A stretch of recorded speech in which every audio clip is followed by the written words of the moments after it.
Bienvenidos a Momentos de Reflexión. Con ustedes, el hermano Walter.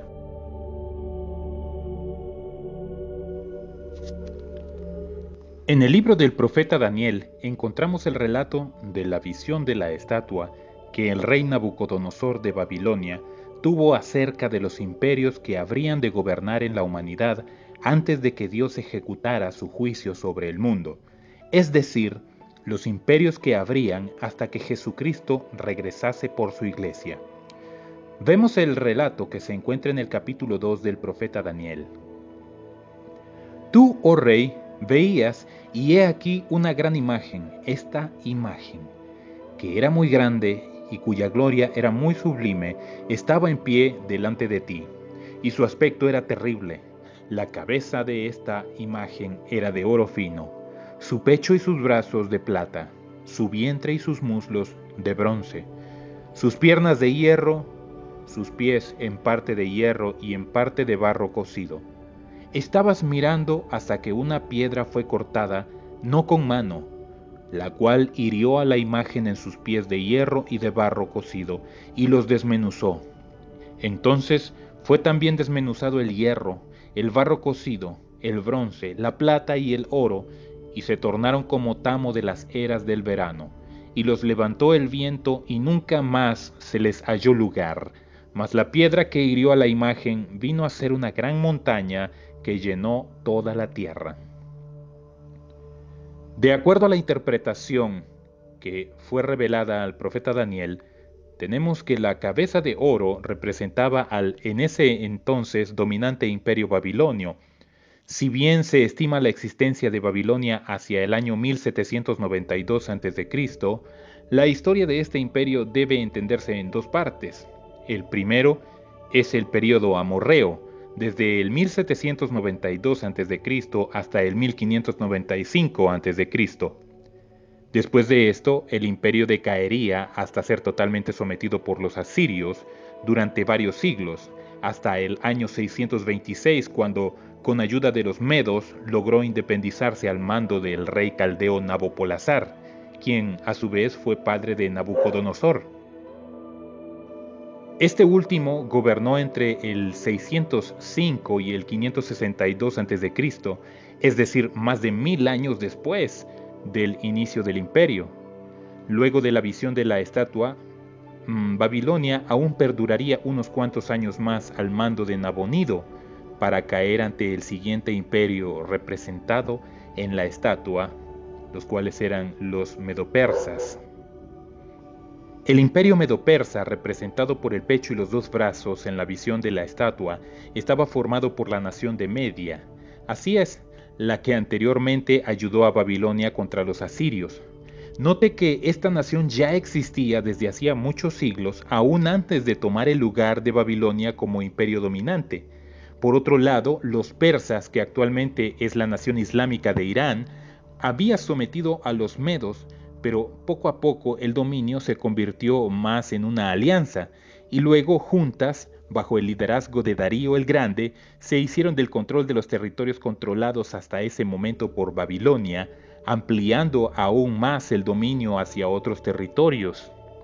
Estos dos reinos, unidos, tal como lo explica el profeta Daniel, serían los dos brazos de plata de la estatua, pero que a su tiempo serían reemplazados por un imperio más fuerte.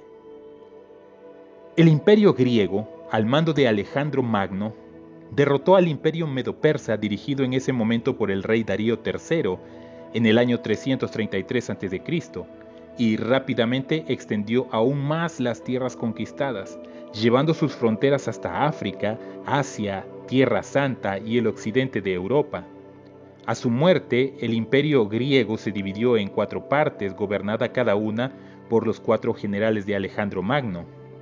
Y aunque lograron formar y mantener reinos relativamente poderosos e independientes, con el tiempo perderían protagonismo en el dominio mundial para ser absorbidos poco a poco por el siguiente imperio, el cual, de acuerdo con Daniel, sería un imperio terrible y fuerte como el hierro mismo. Roma aparece en la historia alrededor del año 750 o 753 a.C.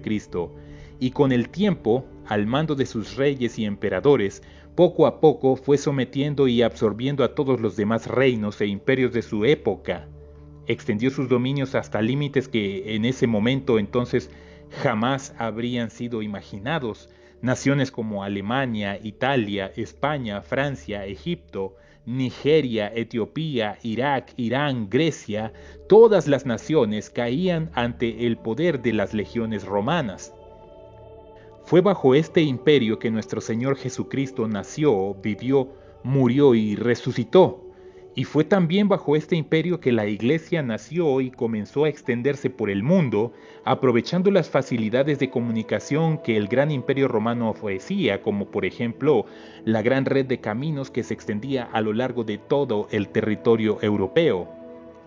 Pero con el tiempo, el mismo tamaño del imperio, sumado a los excesos y depravaciones de sus políticos y líderes, además de la migración masiva de tribus bárbaras, produjeron su lento pero progresivo debilitamiento que después de fragmentarse en dos partes, el Imperio Romano de Occidente en Roma y el Imperio Romano de Oriente en Constantinopla, vería la caída de su dominio en el lado occidental a manos del líder bárbaro Odoacro en el año 476 después de Cristo, destituyendo al último emperador de Occidente, llamado Rómulo Augustulo. El Imperio Romano de Oriente, con su capital en Constantinopla, cayó en manos de los turcos en el año 1453 de nuestra era, transformándose de este modo en una nación islámica, ahora bajo el nombre de Estambul. Pero Roma aún no habría de desaparecer. Los papas del catolicismo romano se convirtieron poco a poco en los sucesores del poder que una vez tuvieran los reyes y emperadores. Ejercieron control durante toda la Edad Media en el nombramiento y decisiones de los gobernadores de las distintas naciones que surgieron a raíz del desmembramiento del antiguo imperio, e incluso tomó parte en las decisiones de repartición y conquista del Nuevo Mundo descubierto por Cristóbal Colón y los siguientes conquistadores de América. No fue sino hasta el arresto del Papa Pío VI en 1798 por el ejército francés al mando de Napoleón Bonaparte que el catolicismo romano comenzó a perder su poder e influencia sobre el mundo, ya que las naciones se empezaban a separar de su dominio.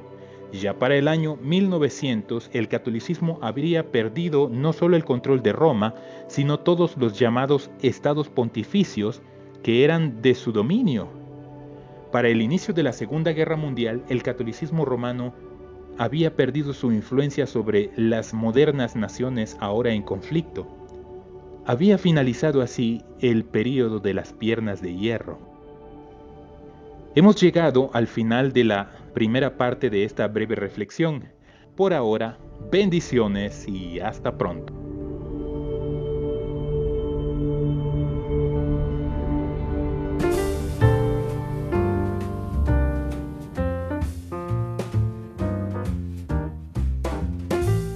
Esperamos que el mensaje haya sido de bendición. No olvide compartir el video. Búsquenos en nuestras redes sociales, Facebook, Twitter, YouTube e Instagram.